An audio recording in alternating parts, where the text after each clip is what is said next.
Bardin Garden Sto. Lo Zoo Garden di Treviso vi aspetta tutti i giorni, compresa la domenica, a Lancenigo di Villorba.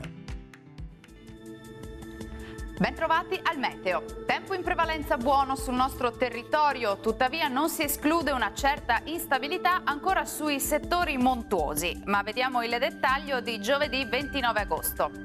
Sul Veneto avremo un ampio soleggiamento con cielo al massimo poco nuvoloso al mattino. Qualche addensamento sulle Alpi e sui settori più occidentali della regione, quindi sul Veronese e sul Vicentino, aree dove potrebbero anche aver luogo dei temporali, specie a partire dal pomeriggio. Sempre asciutto invece altrove. Temperature in linea con la media del periodo, minime comprese tra 18 e 23 gradi, massime tra 29 e 33 gradi circa. Bel tempo anche sul Friuli Venezia Giulia, con condizioni stabili e tanto sole su tutti i settori, occasionali acquazzoni solamente sull'Udinese e sul Goriziano durante le ore pomeridiane. Temperature invariate, minime tra 20 e 24 gradi, massime oscillanti invece tra i 29 e i 33 gradi.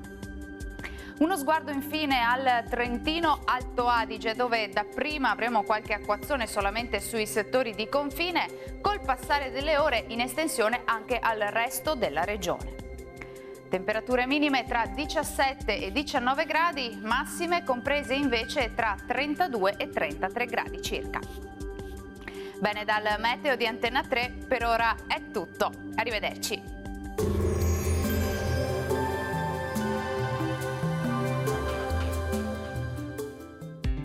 Bardin Garden Sto.